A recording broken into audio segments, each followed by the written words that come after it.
Most bankers aren't ready to help you until after their third cup of coffee.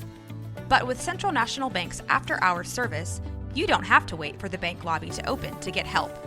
You can contact us from 6 to 8:30 in the morning or from 5 to 10 in the evening, and we'll connect you to a real, live, local person who can answer questions and fix problems 7 days a week. Bank different. Bank Central. Central National Bank. Member FDIC. This episode is brought to you by the Inspire Collection by Kalia. You shouldn't settle for just any old pair of leggings. You deserve something better, something designed with you in mind, like the new Inspire leggings by Kalia. Their most versatile collection yet, made for any workout. They're lightweight, buttery soft, breathable, and made with Lycra adaptive fiber, which molds to your body for a barely there supportive fit. It's perfect for wherever your wellness routine takes you. Shop the Inspire Collection by Kalia now, exclusively at Dick's Sporting Goods. La Grunta. Capers. La Grunta. Plush bathrobes and roomy slippers. La Grunta. Capers. A round of golf. La Grunta. A dolphin encounter. La Grunta. Deer hunting. La Grunta. Shooting fish in a barrel. La Grunta. All located here at Arlen's Luxury Spa and Resort, La Grunta. All dolphin encounters require signed liability waivers. La Grunta.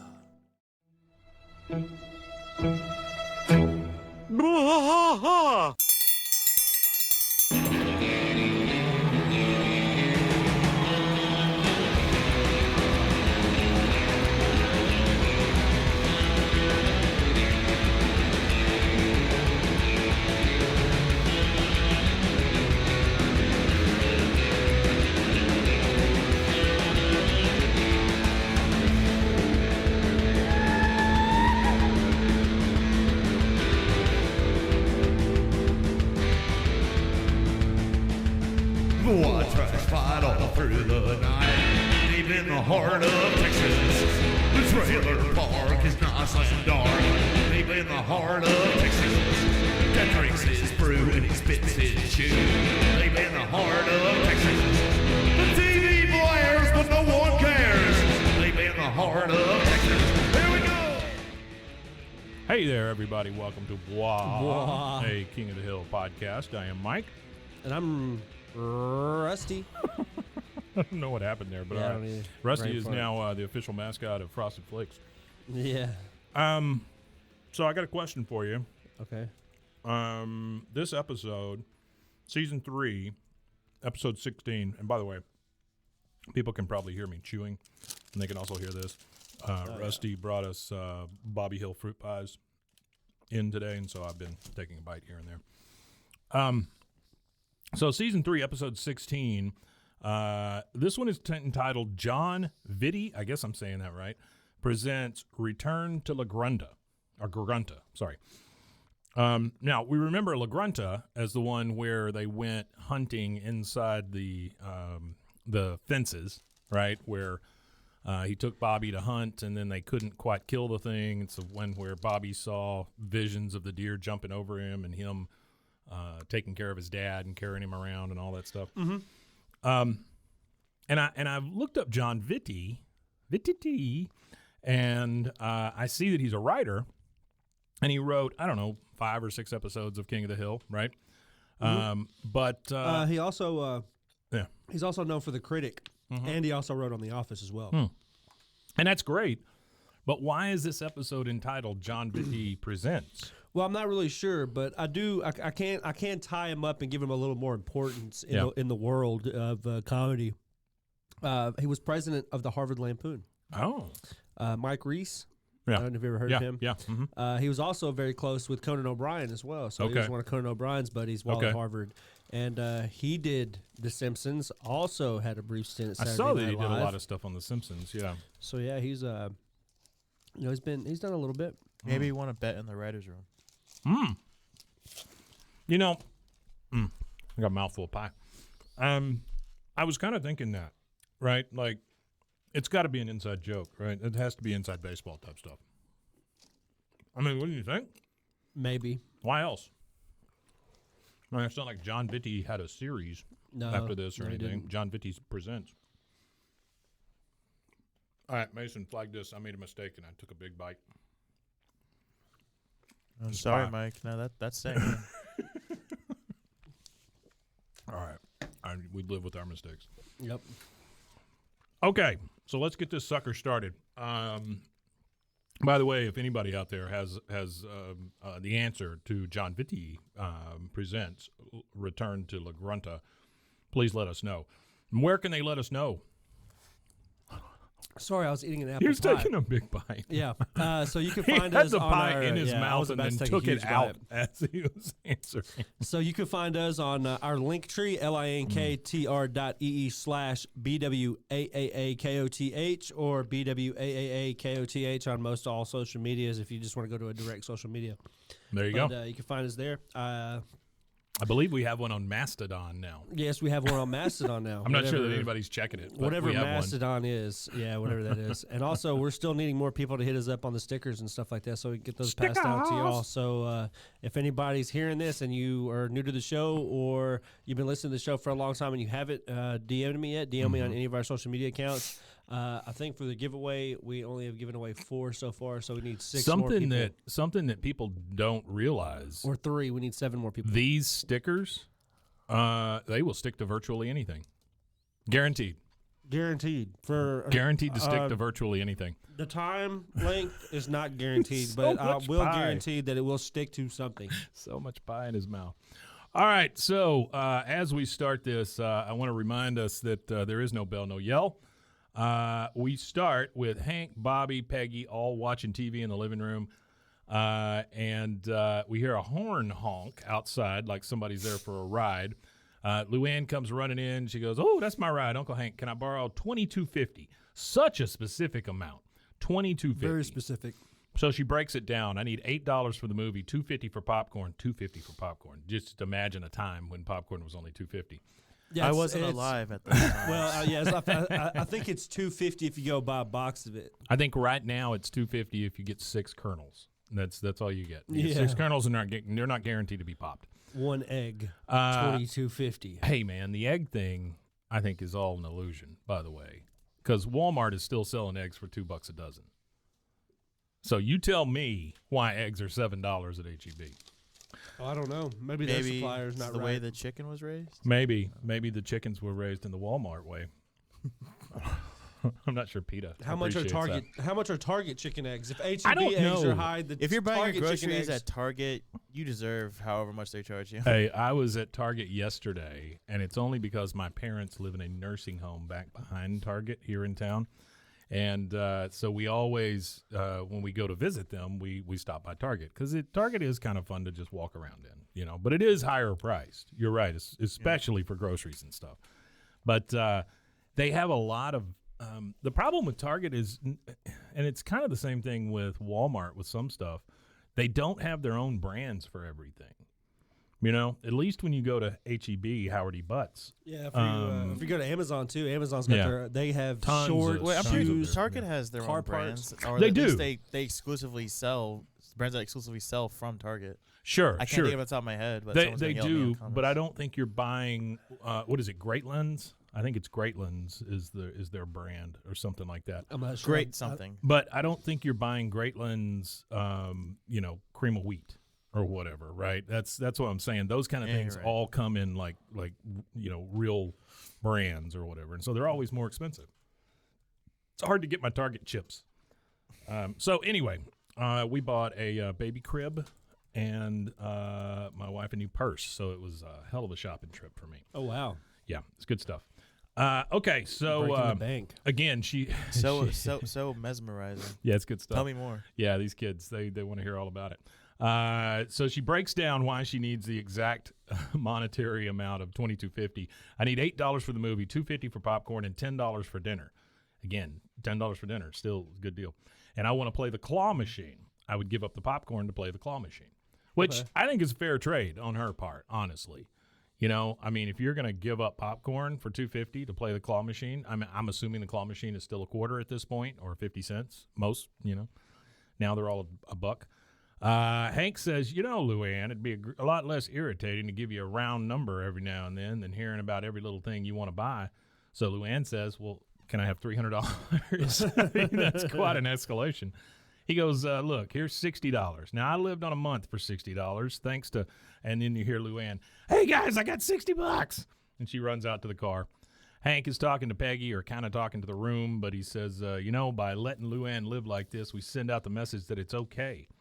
Maybe that's what's wrong with Bobby. Maybe. And then there's like this serious pause where they both just look at Bobby slouching on the couch, and on the TV we hear, now I can bite an apple with confidence.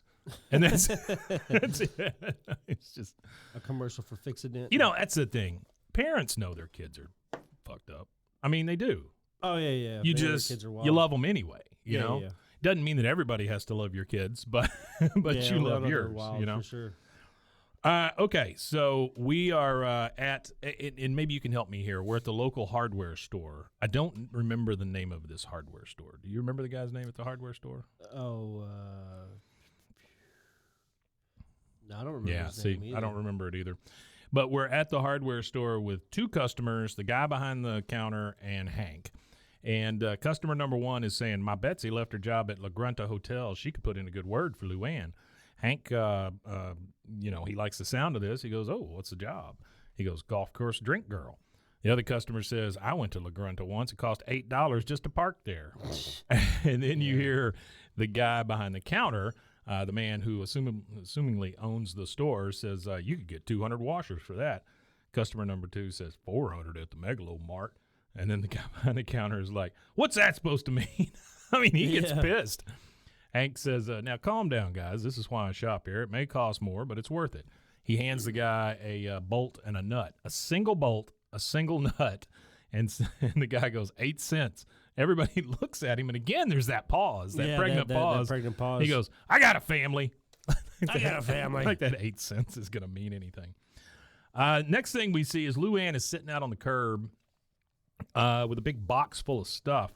She's got a sign on it and says, sale, need money for food. I mean, she's gotten pretty extreme, just real quick. Oh, yeah, she has a football phone in her hand. Yeah, so Hank comes up and says, Luanne, that's my helmet phone. She goes, Artie gave us a little tidbit about the phone here. So it says that the Dallas Cowboys helmet phone.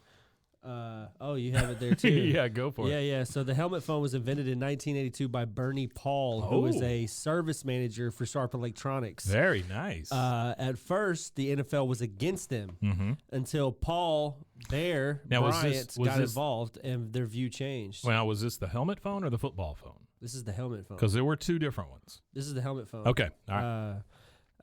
According cool. to Artie, this is the helmet great. phone. He said in the 1982 NFL draft, the two previous Super Bowl teams had them on national TV. In 1983, all teams had a helmet phone on their desk on national TV. The helmet phone used to draft Troy Aikman fetched $3,000 at auction. Oh, yeah, I don't doubt that. Yep. And in 2000, the NFL auctioned off all 382 official NFL helmet phones in their possession. With new technology, the landline helmet phone went out of production. Well, yeah, I'm sure.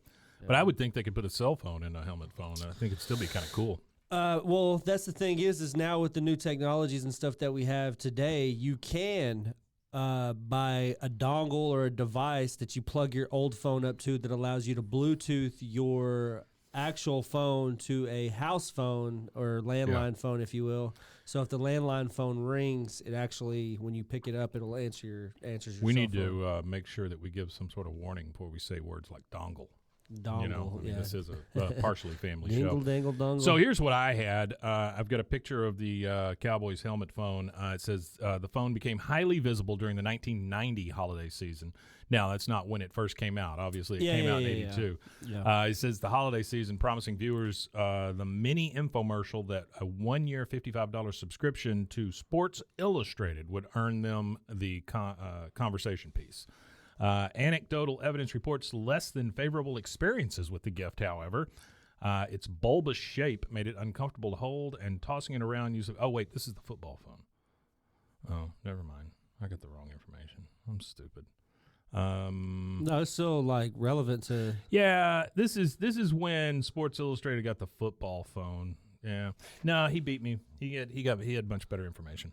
Okay. Okay, good job, Artie. Thank you. You saved my ass on that one. Sorry, dongle. So Already won.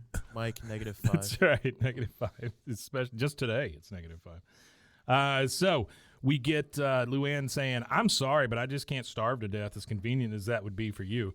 She is just so. But it's funny that she, in her mind, she wants money, so she's inside grabbing things that don't belong to her to sell to make money. Yeah, it's crazy. She goes, "And you won't give me any more money because I spent everything you gave me last night." It's not a reason, but all right. That's not a reason at all. Hank says, "But well, you know what? Doesn't matter because I found an exciting opportunity for you. How'd you like to be a golf course drink girl?" And again, with the pregnant pause, she just looks at him like she has no idea what those words just mean. Hit her in the face. Yeah. He says, "You'd have your own money." She goes, "Oh, my own money? Nobody making me beg for every little penny like a dog? Like he ever did that." Nobody made her beg. You choose.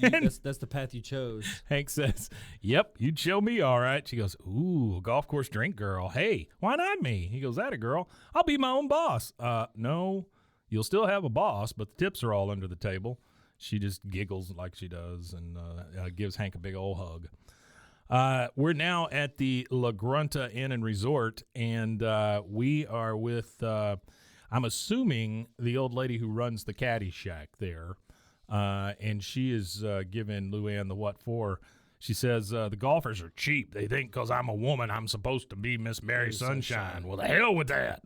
Luanne says, "I had no idea you were a woman." Which is a great joke. That's a good joke. That's rough. But She goes, "Just take these damn drinks out to 7. As long as you can do basic math, you'll be fine." And then Luanne looks very worried because I don't think she can do basic math. Potentially. Yeah. We are at hole number 7. There are 3 guys there. Seem like frat bro kind of guys or investment bankers or something like that, right? Yeah, a couple bro diddlies. Yeah. And Luanne comes driving up with the drinks in her little cart. She says, "Excuse me, did you order these drinks?" The main golfer says, "Yeah, but maybe I've had enough. You look better than you did 15 minutes ago," which I'm assuming was the old lady that came out. Luanne says, "I had him check my math so I know it's right." He says, "Here you go," and he hands her a big old wad of cash. Like it looks like drug money, honestly. You know, the way it's all wound up. Yeah, rubber banded. She goes, "Okay, I can do this," thinking she's going to have to do math. The guy says, "Hey, it's all yours as long as you don't let the sea hag bring our drinks anymore," which, I mean, that's fine, you know, funny or whatever, but it gets worse. It gets worse. We're now in the Hill kitchen with Bobby and Peggy, and Luanne is saying, "And we can eat what's left over from the buffet, and we get to use the kids' pool until 7 a.m. Until 7 a.m. Just the kids' pool until 7 a.m. Peggy says, "Well, how do I get a job like that, huh?" She goes, "Oh, Aunt Peggy, I don't know. The other drink girl is a woman of your age, and the golfers don't like her." Bobby says, "I could be a golf course drink girl," and he carries over 2 grape soda cans. Yeah, he's goofy. He goes into his falsetto voice, and he says, "Is there anything else I can get you, gentlemen?" Peggy says, "Bobby, don't let your father see you do that, honey." Luanne says, "Yeah, I don't think Hank could appreciate that one." No, he would not like that. He'd probably get mad at He'd get mad at somebody. Everybody in the He'd room get mad at the involved. universe. Yeah. And so Luanne says, "I have to thank Uncle Hank. She's just so excited about this job, you know, because she's earning money. She's doing she's a ready thing. to get banked. So, I mean, she's good ready for to get her. money. Well, she's tired of selling other people's belongings. I mean, that you know. Yeah, it's a tough job. That's risky. Yeah. It's a very risky people job, run too. out of stuff. So she says, "What is the best possible present I could possibly get him?" Because she's wanting to get Hank something to thank him for getting her this job and being so nice. Peggy says, "Well, I always get him pants. I got him socks one year. Never again." I want to hear that story. I want to hear what happened when she gave him socks. Oh. You know? I mean, Yeah, because I too. would think Hank would appreciate socks. Yeah, I would think he would appreciate Socks, socks too. pants, white T-shirts. Any of it, unless Any there's of like that. unless Hank has some weird, nuanced That's true. trauma That's true. attached to socks. Well, Hank may have feet problems. Or we maybe, just don't know. Or maybe he had a trauma about like puberty and True. filling socks. Maybe he's got a hammer toe. Yeah, maybe. And so Luanne says, no, that's no good. I have to get him something he really loves, something that will just make him go, wow. Now we're in the alley with Boomhauer, Bill, and Dale, and Luanne standing out there trying to get tips. She goes, I've noticed that Uncle Hank doesn't wear any jewelry, so I'm going to get him some jewelry. Dale says, that's not what he needs. I know a man who can remove Hank's fingerprints for him, but believe me, pay the extra $50. And Boomhauer pipes up with, tell you what, man, dang old electronic assistant, man, never miss a meeting. Check it out. He pulls out this old-ass PDA and pushes the button on it, and you can hear him talking to himself saying, tell you what, about 5 o'clock, I'm going to have a beard and then go hang out at an audio store, and then come back and working out, or maybe something like that. And then Boomhauer just goes, oh, man, dang old Wednesday, man. Yeah. Like he's recorded all these notes That's really for good. himself. Well, I like it because it shows, I don't know, I like when you see characters using the technology of the era in the deals in a way like that really, I don't know. I guess it really, to himself. it's like I'm going to go drink beers, of the hang out. time. Can I make a quick tangent? Yeah, please, man. Rusty, I want to ask you. So you like seeing people use stuff from their time. Yeah. So why do you think people don't like it when like people use Twitter or Facebook or like smartphones and modern stuff? Why do I think why people don't like why people use that? Yeah. Oh, I don't know, because I don't know. I don't know. I think people think that it's going to date it. You mean that's what people say? Say it dates stuff, Yeah. but everything's dates itself. Yeah. Unless it's a fantasy or something really, really old. Right. Like Ben-Hur. Well, Ben-Hur. I've been him. But there is a show that I read about yesterday that's on Apple Plus now, and it's called like Future Tomorrow or Futureland or something. I don't know. It's something like that. The But Future People. It's set in an alternate 1950s, and it uses like all this newer type technology and stuff, which I think that's a cool way to use like old technology. You know, use it in weird time periods and stuff. I think that's kind of cool. But there you go.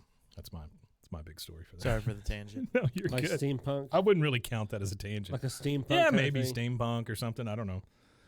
Bill also pops up and he says, Hank and me used to go bowling. I'd tell people we were brothers, and he was better than me, but he'd let me win sometimes, and we'd stay out way too late, and maybe if you bought him another bowling ball, and he starts to, his voice starts breaking. It'd be like before Peggy came.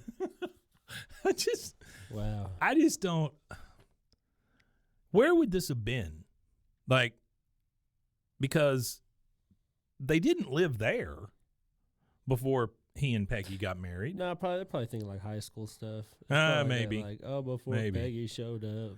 Yeah, I Yeah, guess it 'cause, would have been mean, maybe junior year. These are or the kind of something. guys that sit around reliving the glory days. So Yeah, that's true. I assume You're whenever they right. talk about the good old days, they're talking about teenage years. I don't ever think like they're talking about their early 20s Yeah, or anything like yeah. that.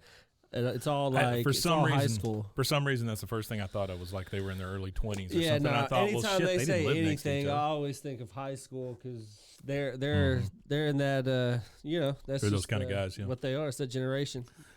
So we are back at La Grunta. We are in the La Grunta Gifta. Especially for nowadays, I feel like that generation. I mean, sorry to say, your generation and like people that are older than you all have that like the world's ended mentality. It seems like a lot of people from it's like we're the last generation that got to drink from water hoses and huff lead paint off the walls and all that kind of stuff. You know what I mean? Like. I huffed lead paint off the walls. We are at La Grunta Gifta, which is the gift shop at La Grunta, and Luanne says, what man doesn't like nice soap or a candle? Well, almost all of them, Luanne. I do. I love soap. and She says, candles. that bottle of Vicks is really expensive. So she's just looking through that crap. She's contemplating buying somebody a bottle of Vicks, but the only reason why she didn't is because it was expensive. This gift is where I get store, from this. this gift store reminds me of the gift store in a hospital. You know, like where you buy a teddy bear that says "Get well soon" or something, or a porcelain dragon or something for somebody who's in the hospital for some reason. Yeah, and then like an $80 pair of headphones that at Walmart would cost like $3. Sure. Yeah. Sure. The lady at the cash rep says, why don't you get him a gift certificate? There are a lot of things at the hotel he can use. I bought my husband a round of golf, and our love life has never been better. Wow. Okay. That's a little too much information, I think. That's a little wild. Luanne is looking out the window at the golfers out there playing. She goes, of course, that's it. So, I mean, it's probably because while he's out for a round of golf, John Redcorn shows up. John. Well, maybe not him. Maybe somebody John Redcorn knows. Yeah. Maybe Bob Running Deer. maybe Bob Running Deer. Sure. Or anybody. Sure. Yeah, I don't know. Yeah. I didn't have anything for that, I guess. All right, we're back at the hills, and Luanne has a big old present box. I mean, it's wrapped really nicely. I'm assuming the lady at the Grunta gift store wrapped it. She says, and she said I should buy him a round of golf, and then it was easy. Peggy goes, "Oh, Luanne, Hank loves golf. A round of golf makes my presents look like, well, nothing." "Oh, no, Aunt Peggy. Of course it does." She goes, "No, you don't understand." And then Hank comes in. She goes, "Surprise!" And Hank says, "Well, what's this? I know it's not my birthday. I didn't get my pants from Peggy." Oh, yeah. He starts doing that chuckle. He looks at her, and Peggy looks at him like, "Yeah, all right, keep talking about the pants, mama." And Luanne watches him unwrap the big box, and inside the big box is a smaller box. That sets Luanne off. She just thinks that's the funniest damn thing she's ever seen. She goes, "Oh, my God, look at your face. She thought it was a big box, but it's a small box." But you know what they say about small packages? What? What do they say about small packages, Luanne? What do they say about small packages? Bobby pipes up because he can't stand it anymore and goes, "It's a round of golf." Luanne says, No, Bobby, no. The round of golf gave me the idea, but it's, and then you hear Hank say, dolphin encounter. Wow. So we're Yeah. going to have some fun stuff about dolphins to talk about. I've got a couple of Yep. couple of NASA stuff going. So Luanne says, "That's right. There's a dolphin in the pool at the hotel, and you can swim with it and touch it, and it communes with you, and you That's can such a feed it weird dead thing to fish." say. Commune? For Luanne, it's such Yeah. a weird. I Yeah. don't know. She that read word it on the used. pamphlet. It's got to be, right? it's I gotta be a mean, pamphlet. otherwise she wouldn't know the word commune. Or somebody sold her that. So Yeah. that's what the That could be salesman it too, said. right? Hank says, "Well, The salesman could be affiliated with the church. sure." Using a word, He as could get her in a commune. church real quick. Yeah. Hank says, A "Well, congregation of dolphin. sure." Yeah. A pew of dolphins. Yeah. The choir of dolphin. He says, golphins. Golphins. Yeah, Those golphins those here. are- Golphin dolphins. Those are flying dolphins. Imagine Golphins. that. Imagine that. A TV show about golf caddy dolphins. Golf caddy dolphins. Golphins. Golphins. Oh, I like that. That's good.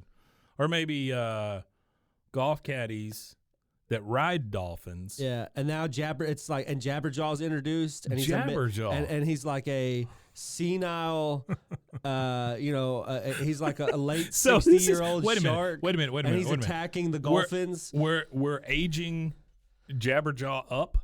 Yeah, from when he Jabberjaw- first appeared. Well, when he first appeared, he's only a teenager, and that show started in the 70s. So Yeah. I imagine if he's a teenager Yeah. in the 70s, he's a child. He was born in the 60s, and then by now he's in his mid 60s. Yeah. So I would age him up to mid 60s, and he would be viciously senile, and he would attack the dolphins. Why did he talk like Curly? From the Three Stooges. Yeah, it was I just don't know. all It was curly. great. I loved Yeah. it. I guess that was probably because the same people who did the animated version of back then all the animation stuff Yeah. kind of all Yeah. melted together. Who Mm, did sure. what?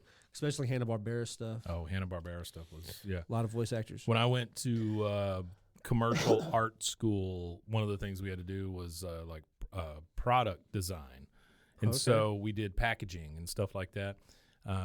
So we did a project from beginning to end, and one of the things I did was the history of Hanna-Barbera cartoons on a DVD. Right, at that time it was a CD, but still. And then we had to make a box for it and packaging and the whole thing. Anyway, Oh, that's awesome. yeah, it was that's kind of cool. It was kind of cool. I think I still got it somewhere.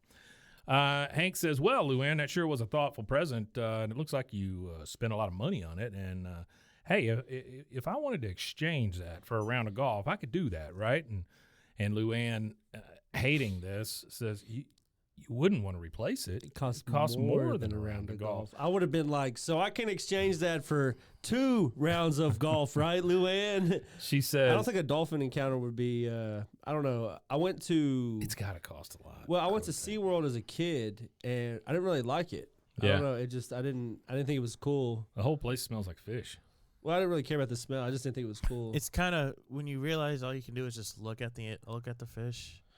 Well, like as an adult, you hate it because Yeah, well, they animals had in the little captivity. pet But as a pool. kid, it's just kind of really boring. Well, they had the little pool Yeah. where you could pet the dolphins and stuff like that at SeaWorld, but I was just like, in my mind, I'd already watched Free Willy at this point, so I was like, where's the wall that they could jump over to get to? And then I'm like, oh, we're in San Antonio. There's no ocean here. So, like, how do I was like, how do we free these dolphins? You know, how do we get these things out of here? Like, can we get a pickup truck full of water and get them out of here? So, at SeaWorld in Orlando, it costs $29 to pet dolphins. oh, wow. Now, if you want to go in the water with a dolphin and have that Intimate experience. intimate commune, yeah. it's $224 oh, wow. just to get in the pool with a dolphin. And I imagine if it's at some hotel somewhere, it's probably Sure. like $1,500. Well, yeah, this is like Discovery Cove, which I'm assuming is associated with. You know, they anyway, probably get like doesn't matter. 900 people a day that do that. Oh yeah, For it's a lot. $200. Those poor dolphins. They gotta have the stink of people on them all the time. So he says, I could exchange it. She goes, oh no, it costs more than a round of golf. She starts sobbing, and she just said, excuse me, and she just runs off into her room. And Peggy, kind of sitting there, she goes, well, somebody should go talk to Luanne. And then she starts humming a tune. Do you know the tune she hums? No, I don't know that one. It's Chuck Mangione, Feels So Good. Oh, That's what she's okay. humming. I didn't know that. No, I didn't. She's get that sitting there one. going. And finally, Hank says, all right. And he goes into Luanne's room. She is there crying face down on the bed because that's what everybody in this show does when they're upset. They cry face down on something. And Hank says, well, hey, Luanne, you know what? I've never climbed into a pool with a big fish. I guess it just never occurred to me. He goes, so maybe the dolphin confrontation would be something I'd be glad I'd done after it was over. She goes, it's an encounter. He goes, oh, even better. What do you call it, though? A dolphin confrontation? Confrontation. Well, it with a does end big up fish. being kind of a confrontation. It does. All right, so this may be a good time. Well, no, we've already talked about that. We'll get to it in a second. We got some NASA dolphin stuff, and I have some dolphin facts also. Yeah. We'll knock it out here in a minute. We're going to in the truck to go to La Grunta, and everybody fits into Hank's truck, which always confounds me because I know how small those trucks are.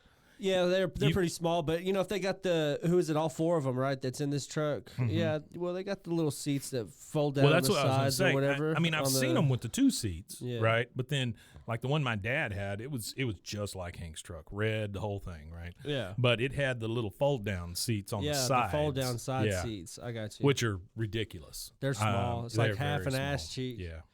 And you're really like, when you're back there, you're like shoulder to shoulder. You got one shoulder on the seat, one shoulder on the back of the vehicle, and half an ass cheek on the seat. It can't be safe, I wouldn't think, at this point. I don't know about safe, but it's not very comfortable. No, it's not comfortable. So they're going into I'm the truck. not rated to talk about safety in motor vehicles. Like, I don't want to. I'm gonna the go government out. watchdog. I don't need him barking at me. I'm going to go out on a freaking limb and say it's not safe. But comfortability, I can't speak on. So Peggy and everybody else is in the truck. They're waiting on Hank to get out there. You hear Peggy say, "Come on, Hank," from inside the truck. I just put in parentheses, so small. And then as Hank's coming out, he sees the other three guys looking over the fence. So he grabs his golf club so he can kind of mask what he's doing because God knows he doesn't want them to know he's going to have he's gonna go a have confrontation an with a dolphin. Yeah. And fight a dolphin. So Dale finally says, "Looks like you're going golfing." He goes, "Yeah, looks like. Didn't know dolphins knew how to play golf." They just all start laughing. Yeah. Hank says, "Shut up, Dale," which is that phrase is used several times in this show. We are at La Grunta now, and they are walking into the lobby, this being Hank, Peggy, Luanne, and Bobby. Peggy is reading all throughout the pamphlets about La Grunta. She goes, "They have a store that sells Red Skelton paintings. I am there, although I do not like his clowns." Now, do you know anything about Red Skelton? I do know who Red Skeleton is. Red Skeleton is one of those early slapstick comedy old comedian, and I believe he was one of those ones that starts off in like the vaudeville, and he does the vaudeville stage stuff. Yeah. And anybody that was doing vaudeville stage at that time, as film was developing, they are the original stage actors, if you will. So they just kind of, switched to film. So and they were all part of like variety shows on TV and stuff like that. You know, like I don't know, Charleston Cigarettes kind of presents. like Abbott and Costello. Same and era. then- Yeah. But like smack dab, I would say he's kind of like in the middle of like the Charlie Chaplin and Abbott and Costello. He was kind of like around that time frame kind of thing. Yeah, he But was. he had some funny stuff. Yeah. He's one of those guys that they refer to a lot in things. He's most known for his Red Skeleton show. And Skelton, not Skeleton. Yeah, Skeleton. Sorry, yeah. And oh no, I think it was me too. But anyway, towards the end of his career, he got obsessed with clowns, just like Jerry Lewis did.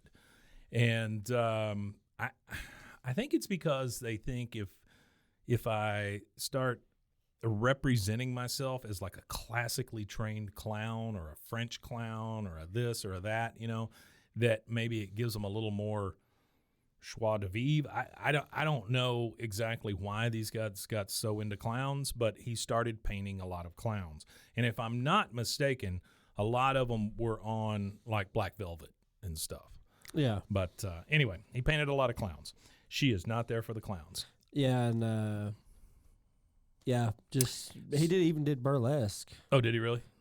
Burlesque comedy. I'm not even sure what that encompasses Well, for a man. I think burlesque at that time just meant that he was probably a host or a comedian on the stage, and then a girl would come out and hide behind a bubble and do that dance, you know, and the feathers and the boas and all that stuff. Yeah, he actually did a movie with Lucille Ball and Gene Kelly too.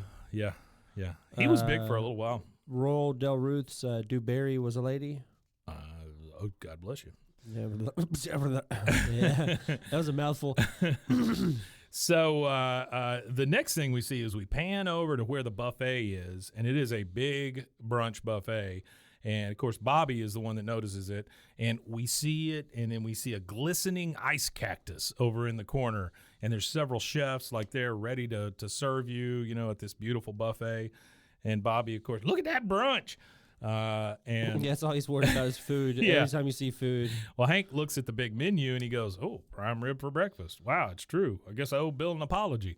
They had an argument over whether you could have prime rib for breakfast or not. You can have whatever you want for breakfast. But what I'm saying is, I guess those kind of conversations come up when you spend that much time in an alley. Yeah, I had oatmeal with cinnamon and apples, like the apples and cinnamon cooked on the side and then put inside the oatmeal. You had that this morning? Yeah, that was my breakfast. I had a leftover half of a cheeseburger that I warmed back up and put a fried egg in. Yeah, that was that. So there you go. That was just as good as mine, if not better. What'd you have, Mason? What'd you have for breakfast, Mason? I had taquitos. I swear, I thought you were going to say tequila. I was like, whoa. All right, good morning. I had tequila. I can't say that on here. Okay, you couldn't say that. Yeah, I can neither confirm nor deny that taquitos were soaked in tequila. I had tequila. It's the only way I can deal with you people. So he is very upset because Luanne now comes over, hands him a pamphlet, and goes, Uncle Hank, it's time for your dolphin encounter orientation. He goes, "Boy, look at that beef." And he just watches the chef slicing the prime rib. He starts wandering off, and he goes, "I never get brunch." Never. It's just so funny because it's so under his breath. You know, he's just talking to himself. "I never get brunch." We're at the buffet, and Hank, Luanne, and Peggy are filling their plates full of stuff. And Bobby says, "To think of all the years I've wasted without capers. They work with the salmon, they work with the little pickles, and I think they might just work with fruit pies."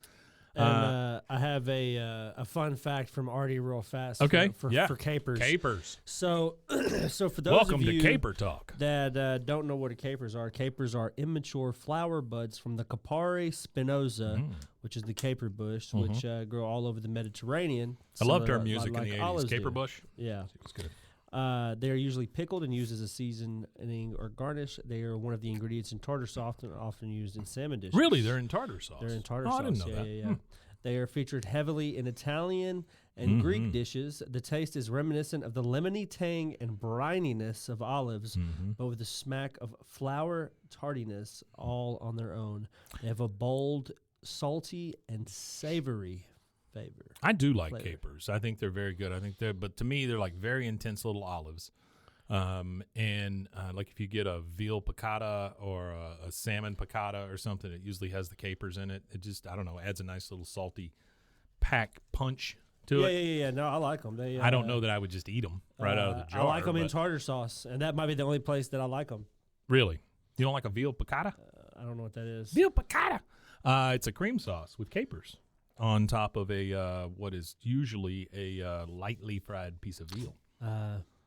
So a baby cow gets tortured. Yeah, I know what a veal is. Then they soak it in milk, yeah. and then they They hang them by their back legs so Yep. they can only drink from a straw It's hard to eat the veal that way too. upside down. Oh wait, you're talking about the cows. I'm sorry. Oh, yeah. So he says I never get brunch. Bobby is like he can't believe he's never had capers. Everybody else walks off, and then he sees one of the covered dishes, the chafing dishes that's still covered. He opens it up and says, "Oh, hello, what do we have here?" And we just see a big warming tray full of bacon.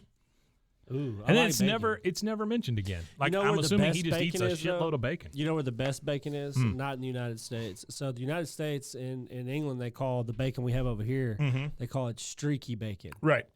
But you Because it's go got over so much there, fat in it. Yeah. Yeah. And then you go over there, the bacon they have is more like a ham steak. You know what I mean? Yeah. It's like a big, Yeah. like whenever you say, hey, can I get, some bacon with your breakfast? It's like this big, almost like a pork chop. Yeah. But it's bacon. Yeah. Flavored like It's bacon. thick. Oh, Yeah. it's so yeah, good. it's still cured like bacon. So good. Yeah. Back Yeah, bacon. I don't believe care is what for they call it. anything British.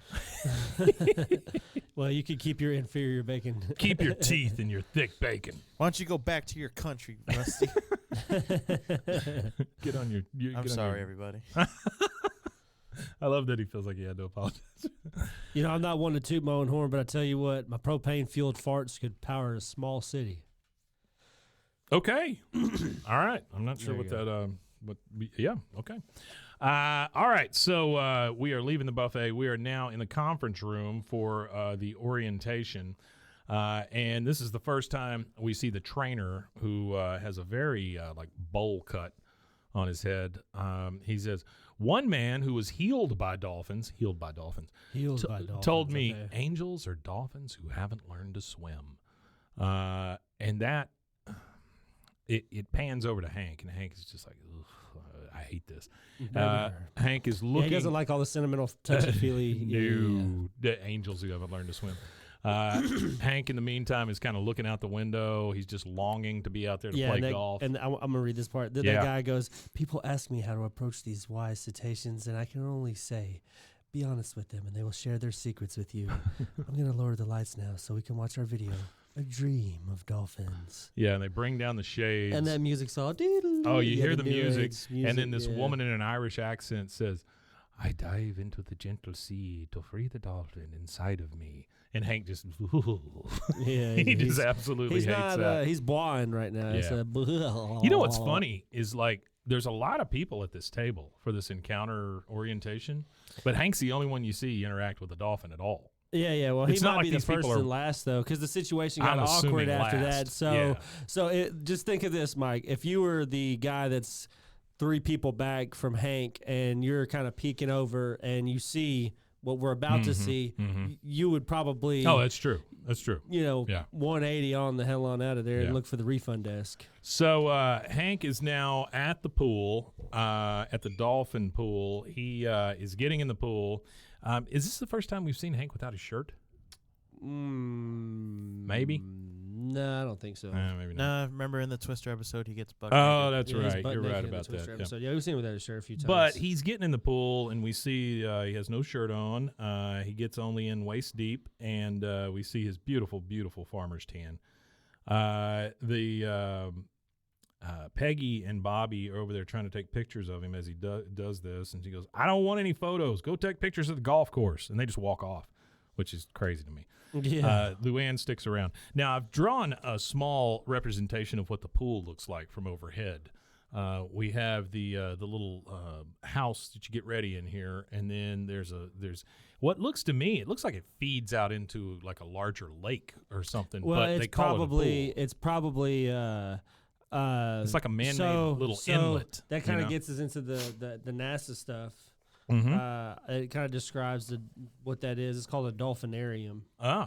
Really? A dolphinarium. Dolphinarium? Yeah, that's the That seems lazy. for naming. the terminology that you get for this, and The one that they had there at this NASA experiment was a little more extreme than what you're talking about. Yeah, because it was in space. Yeah. It was. It was not in space. space. It was not in space. It was actually in the Caribbean. Yeah, but dolphins can't. I'll fly. get there. We're not quite there just yet. All right. So Bobby and Peggy walk off. Luanne sticks behind, and the trainer says they can feel negative energy. Just relax. And he hands Hank a dead fish. Hank holds the fish up, and the trainer goes, "Go!" And then the dolphin jumps over Hank, grabs the fish, and Hank's a little wowed by this. Yeah, he is. He's like, "Whoa." That was a him out. mighty fine catch. And then he just kind of touches the dolphin. He goes, "It kind of feels like rubber." And then he grabs onto the dolphin, who is named Duke. We know this because there is a poster behind Duke on the wall that says Duke. And then I believe the trainer calls him Duke. He says, "Hold on to Duke's fin. Let him take you." And Hank hangs onto his fin, and then he starts riding him around. They go under the water, over the water, all just around the having tank. fun. Yeah, it's great. And Hank says, "Hey, look at me. Hey, Luanne, this isn't as asinine as I thought." It's a hell of a compliment. He's having a good time. Yeah. And it doesn't matter what it is. If it looks asinine before he does it, he has to be. You have to get him to the point of actually doing it. And then he realized how much fun it is to have fun. I'm not gonna, like the magic show, I'm not gonna trick you into letting me have some fun. That's right. Yeah. So Luanne got him on this one though. She tricked him. He comes up and says, "Luanne, this isn't as asinine as I thought." And she goes, "Thanks," and she's just waving and stuff. Yeah. Then this is where it gets uncomfortable. Yeah, and then here comes the dolphin. Everybody's having a good time. The dolphin rolls over, and Hank's petting him. And then you see Duke's belly start to turn red. It turns red, yeah. Similar to a dog's penis. Sure. When it gets excited. Sure. He goes, "Boy, I tell you what, this one, just a second, Duke. Hey, cut it out." And Duke starts like poking at him and head-butting him and all this stuff around the tank. Yeah. He basically starts pushing Hank all around the tank. Whoa, what's going on? Trainer says, "There's nothing wrong, but maybe you should get out of the pool immediately." There's nothing wrong, but you should get out immediately. Yeah, you should get out immediately. He's knocking Hank all around. The dolphin is attacking. He's like, "What do I do?" And the trainer says, "Just have fun. Get the manager out here." He pulls out the little flip phone and says, "Get the manager out here." Yeah. And then he has pinned Hank up against the windows. And then we see outside of those windows, Bobby and Peggy are out there, and Bobby is posing with the flamingos. And he's doing like a little flamingo stand, and he goes, "How's this?" And he's posing like a flamingo, and she goes, "Well, that is perfect. No, wait, hey, one with the flash just to be safe." And in the meantime, in the back, we see Hank just being humped to death by a dolphin in this tank. Tore up. It this is dolphin rough. is hammering him. It is rough. Okay, Yeah, it's let's. kinda rough. This So I've is. got some. Hang on one second. This is yeah. a commercial break. Commercial Let's break. take a quick commercial break, and then we're Okay. going to come back. We're going to talk about the NASA stuff and more stuff to do with dolphins, and get into the rest of this episode. And we'll be right back with more asinine conversation about dolphins banging human beings. That's my dolphin sound.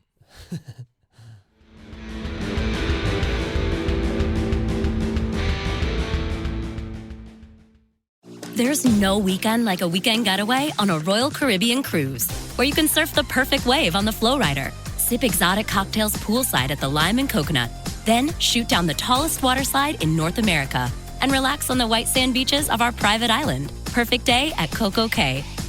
This is where you discover the weekend you've always wanted. This is where you weekend like you mean it. Book a Royal Caribbean adventure today, sailing from Florida. Come seek the Royal Caribbean. Ships Registry, Bahamas.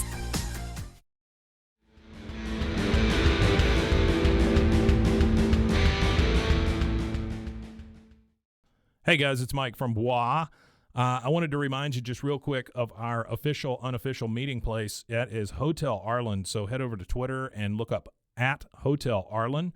They are not that kind of hotel anymore. Please leave a post, follow, like, subscribe, whatever they ask you to do on Twitter at this point. And if you wanted to, you could also include hashtag Hotel Arlen and hashtag BWAAKOTH. Thanks. All right, we are back. Those are some fabulous ads. Now, Rusty, you promised a little information about NASA and dolphins. Yeah, so this is how your tax dollars are spent, ladies and gentlemen, by our government. This is a joint research project. There was a man named John C. Lilly. He was a neuroscientist with California Institute of Technology. So the woman we're going to be talking about mostly is a woman named Margaret Howe Lovett, Lovatt. This would be in California. Yeah. She. No, it's not California. It's the Caribbean. This is where it takes place, is the Caribbean. So in her early 20s, Margaret lived on Caribbean island of St. Thomas, and she was there at this laboratory where they researched dolphins. Well, there was a director. His name was Gregory Bateson, and he allowed her to observe the dolphin behavior, and he was really impressed with her enthusiasm and diligence as an observer, despite the lack of her any kind of scientific training. Yeah. So while she was volunteering at this dolphin behavior laboratory, she met John C. Lilly, and he's a neuroscientist with California Institute of Tech. Okay. And he was building a research lab with funding from NASA and the United States Navy with the goal of speaking to extraterrestrial life forms. Of course. So dolphins were going to be the Dolphins are so weird. Dolphins to are us. the test dummies for us to talk to and try to teach how to speak Dolphins English. are so weird to Americans that even our scientists go, well, if we can talk to dolphins, surely we can talk to aliens. Yes, pretty much. That's how it came, and thanks for all the fish. In order to simulate this situation, he built a dolphinarium, which was pretty much a dolphin house. That was a Hitchhiker's Guide to the Galaxy Yes, reference, it was. right? Okay. Douglas Adams. Yeah. A male bottlenose dolphin named Peter. Oh, hold on. I kind of got ahead of myself. Talking about dolphin Peters. In order to simulate this situation, he built a dolphinarium, which was a dolphin house flooded with water there on the island of St. Thomas. So Lily accommodated to 3 dolphins. She lived in these accommodations. I don't think she lived directly with them, but it was like this dolphin flooded house thing for these dolphins to live in. Sure. And there was 2 females named Sissy and Pamela, and there was a younger male bottlenosed dolphin named Peter, who is Margaret and Peter is the major part of the discussion here in just a second. But these dolphins were taken from Marine Studios, which these dolphins had all been co-starring in the television show Flipper. Oh, really? So these are the Flipper dolphins. These are and it's funny how Hollywood ties into some of this stuff. Oh, yeah. Yeah. So in 1964, the dolphinarium was fully functional, and Lily was often traveling. Oh, hell yeah. That's the time when Hollywood loved dolphins. Yeah. So the doctor, Dr. Lilly was often traveling, so he signed her to train the dolphins. He wanted this Margaret Lovett to train these dolphins because she had no scientific training, but she had intimate knowledge of the dolphins by spending lots and lots of time with dolphins. She got to learn them and everything, how they operate and stuff like that. I don't like that phrasing, but okay. Yeah, I don't really like that phrasing either. But I mean, she did. She had a relationship with these dolphins. So again, the goal of this dolphinarium was this experiment was to teach dolphins the human language. So there was this period of 2 years where the doctor and Margaret, with very different approaches, tried to prove that human language could be mimicked by dolphins. So Margaret reasoned that if she lived with the dolphins and made human-like sounds, similar to how a mother teaches a child how to speak, then there would be some type of success. So she was embedded with these dolphins for 24/7, always with these dolphins. So she was the Jane Goodall of dolphins. Yeah, if you will. Yeah, if you will. And if you will, you could check out Christopher Riley's documentary, "The Girl Who Talked to Dolphins," and it's all about her as well. So there's actual information on it. Oh, that's cool. She tried speaking slowly to him and changing the pitch of her tone to help Peter. Peter was the one that she thought she would end up having the most success with since he was the youngest one. That conjures up just this picture in my head of somebody speaking slowly to a dolphin. Yes.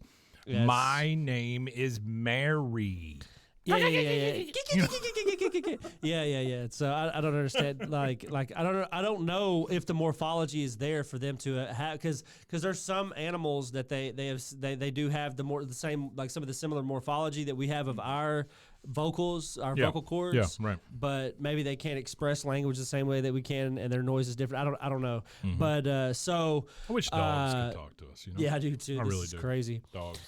So Margaret spends a lot of time with this male dolphin named Peter. So she starts to document her progress. They do twice daily lessons. She tries to encourage him to say the words. And according to her, the M sound is extremely difficult for Peter to pronounce without making bubbles in the water. Okay. So Okay. now we get into the weird shit, the Hank related weird shit. Okay. So It's just the M that's really getting him. yeah, the M. He has that's a hard getting time him. saying M without blowing bubbles in the water. Yeah. So, Peter, being an adolescent dolphin, Yeah. frequently had sexual urges, which included rubbing himself on Margaret. Sure. Well, all these urges disrupted Peter's lessons, and taking Peter to a downstairs pool with the two females proved to be a logistical issue. So it would, she's already there with him, and they're working together. So eventually, she got to where she was relieving them on. Shut up. Relieving him. For real? She was doing it because he was a frustrated Just hand stuff, adolescent though, right? dolphin, so she would help him. Whatever, doesn't say whatever the help was, she was helping. Okay. And They the went through quote, so many pies. yes, so many. And the quote from her is, "It wasn't sexual on my part, sensuous perhaps. Sensuous. It seemed to me that it made our bond closer, not because of the sexual activity, Oh, yeah, but no because shit, of lady. the lack of having to keep breaking." And that's all it really was. I was there to get to know Peter. That was part of Peter. It would just become part of what was going on, like an itch. Just get rid of that scratch, and we would be done and move on. So she said, in order to facilitate the part of education, she would relieve him so they could focus on the task at hand. Sure, yeah. Say your M's, Peter. Yeah, Okay. say your M's. One more hand job, there- but that's it. There was also a inflammatory article that came out in Hustler that kind of dramatized the situation and also kind of like did a lot of bad Hustler, reflection. usually known for their great. It was called Interspecies Sex, Humans and Dolphins was the name of the deal. And so other problems aroused surrounding the project. So the project had these other pitfalls that are kind of exciting to talk about too real Other quick. problems, what? Other problems that arose around the research. You said arouse. Arose, I was like, up, ooh, down, there's erected, a Freudian slip. Yeah, some There you go. erected, the problems that erected, popped up, whatever you call it. So, in addition to the communication research, he had also been, Dr. Lilly had also been funded to research the effects of the drug LSD. Oh, good. So they were testing the effects of the drug on dolphins with zero results. So neither the communication nor the LSD research were fruitful, and eventually they lost all their funding. Due to the loss Thank of all their God funding, somebody took the money away from these people. yeah, it gets worse though. It gets bad for at least for the dolphins or whatever. So due to the lack of the funding, the dolphins were moved to a different facility in a repurposed bank building in Miami. So in the bank building, they're now in smaller tanks and they lack sunlight and space. So Peter quickly deteriorated and eventually ended his life by drowning. A dolphin activist, Rick O'Berry, explains, dolphins are not automatic air breathers like we are. Every breath is a conscious effort. If life becomes too unbearable, the dolphins just take a breath, they sink to the bottom, and that's it. Oh, my God. So I had no idea I that had no dolphins idea kill that themselves. either. So Peter, all through his adolescent years, was jacked off by this woman. And this is sad, guys. I'm not trying to be. I mean, it's just it's a sad story. But how many dolphins are in dolphin heaven saying, "Hey, man, I was jacked off for like a good 8 or 9 years by this chick out there in St. Thomas, and it was beautiful." And then And guess what? I They're died in a never going bank. to talk to them aliens. that's how I didn't give them fucked up- shit. That's how fucked up the human race is we put dolphins in banks. We put dolphins in old bank buildings in small tanks, and then they off themselves. Yeah, I don't really blame them for offing themselves. I just didn't know it happened. That's terrible. Yeah. So on that note, So I have, What do you have? some information here entitled "Dolphins Get Horny Too." oh, okay. It says marine mammals share quite a bit in common with humans when it comes to the sex. This is by Allison Larkham. This is an article I found online. She says, in recent odd news, a horny dolphin off the coast of France forced an entire beach to ban swimming for the rest of the season. The local dolphin, dubbed Zafar, by beachgoers was reportedly in heat and would spend the days dry humping kayaks and attempting to rub up against swimmers with his pink penis that was about 20 centimeters. How big's a centimeter? I have no clue. A centimeter. So 20 is how many? Give me 20. Isn't 12? 20's about I think 20 is about a couple inches. Give me some. Yeah, Oh, maybe. really? Maybe. Oh, Well, let's just do the math. Let's That's see. not that big. 20 centimeters in inches is 7 inches. 7 inches. Oh, 7 inches. Okay. Well, No. that could be perceived as a threat. Its penis was about 20 centimeters and often erect. The town's mayor warned people to stay at least 150 feet. That'll do it for a 7-inch penis. 150 feet away from Zafar for safety's sake, unless the dolphin unintentionally drowned someone by getting too excited. We go to male dolphins can masturbate. It says they possess prehensile penises that can move and operate like an arm. Usually, instead of humping kayaks or swimmers, they grab live, wriggling eels or dead fish, wrapping them around their penises to masturbate with. How fun. Also says dolphins can be gay. Studies show that many male dolphins engage in gay sex acts when they are young, although oft-discussed blowhole sex seems to be a myth. As they approach adulthood and inevitably procreation, they transition to being bisexual. Dolphin sex is kinky. Dolphin sex takes place under daunting conditions. The marine mammals must contend with the ocean's ever-moving currents, and when they do the deed, to become pregnant, there must be no seawater leakage into the female's uterus. Dolphins can sexually assault one another. Although humans don't know exactly what's going on in dolphins' minds, one of their behaviors looks a lot like rape. It typically involves either a lone male dolphin or a group of 5 or 6 that gang up on a female, aggressively corralling her away using force like tail bashing, head butting, biting, and body slamming to restrain her. Oh, wow. These guys are cute as hell. Also have a article here about a 10-year-old attacked by dolphins. This is by World Animal Protection. It says, tourism industry has painted dolphins as smiling playmates, but what dangers does the captive dolphin industry really pose to humans and animals? A 10-year-old British girl was attacked by captive dolphins while on Swimming with Dolphins experience sold by travel giant TUI. Luckily, the girl survived, although she was left with several cuts, bruises, and bite marks. So this I believe, happens more than you would think. Yeah, there's actually a story I have real fast, and then we can get back to the actual King of the Hill instead of dolphin penises. But there was a article from a guy named Eric Vance. Welcome to Dolphin He worked Junk. at Marine World, and he observed a lot of behavior of these dolphins, and they were 4 adolescent boys. Yeah. And he said that it was funny because, well, I don't know if it's funny or not, whatever you want, whatever you think's funny. He says, but they were they were real interested in their penises kind of thing. Okay. So there was 4 of them, and they would all kind of just like play with each other's, like the dolphins would engage in, Sure. helping each other out kind of Yeah. thing. And he said that one of the things that dolphins do in the wild sometimes is that these small little pods of males will help each other out in this way. That's nice. And it's a way of How bonding. sweet. And then they later help each other in cruising for chicks. So they jack each other off, and then according to Yeah. you, the story Yeah. you just told, Yeah. they then go later on when they get older and bigger, Yeah. chase women down and beat them up. Yeah, they're that's wonderful, dangerous. wonderful creatures. It's just That's like any dangerous. other thing that we have. Dolphins made- are frat bros. That's true.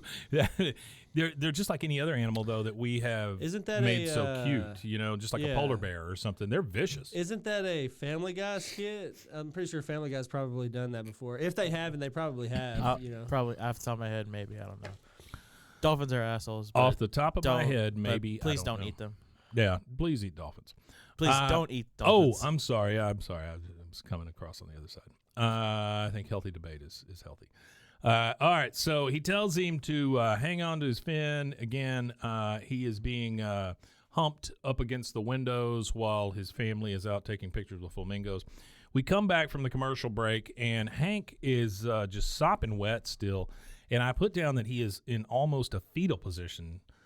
He's sitting up instead of laying down, but Yeah. he's got his legs up under him, the whole thing, and he is wrapped in a towel, just dripping wet. The cameraman is standing there who filmed this entire thing, which I know Hank loves, He goes, excuse me, is it safe to assume you won't be purchasing a videotape of your dolphin encounter? And holds out this giant VHS tape to him. He goes, get out of here. You're in trouble. All of you. That fish better have had its shots. And then out comes the food and drink manager, because that's the person who handles all this Yeah, stuff. Mr. Hill, I'm the food and recreation director here at La Grunta. That thing attacked me. That's not what my niece paid for, is it? She goes, No. No. And then she looks at the cameraman and goes, is it? Y'all Like that use me would be for a thing that you, chum. like Yeah. that would be a thing you'd pay for. He goes, yeah, y'all use me for chum. That stupid fish could have drowned me. Yeah, the trainer goes, Mr. Hill, there is no way on earth Duke would have let you drown. That dolphin loves you a lot. Hank says, that's a damn funny way to show it. The food and recreation manager says, Mr. Hill, Duke has the same desires as we all do. With all of your fondling, Duke became aroused and was attempted to become physically intimate with you. Imagine just finding out you aroused a dolphin. Hank goes, Hank of all people too. You know, Hank just got a shudder and it's goes, got to be oh a my dilemma. God. Yeah, he's got to be going through it. The guy says, it's a compliment, really. Hank's like, and he just makes retching noises. I don't know that I've ever heard Hank make a retching noise. No, not yet. He's gagging it out.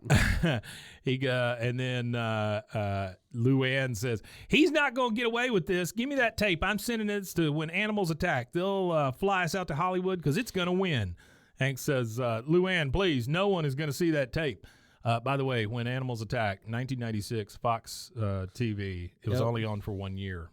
But it was a big deal. Yeah, in syndication, it ran for about a decade. They would replay the hell out of it. It's one of the first real reality show. Do you remember things, the YouTube-based kind of stuff? The cop videos they would have? Not cops, but like.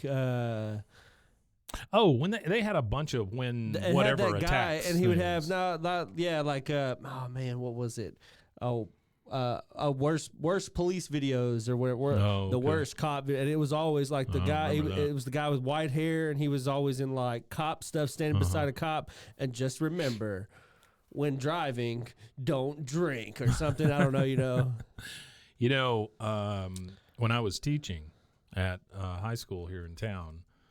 We had the opportunity to fix McGruff the crime dog robot. Have I ever told you that story? No. You might have, but tell it again. Yeah, go ahead. Well, they used to bring the McGruff the crime dog robot to us.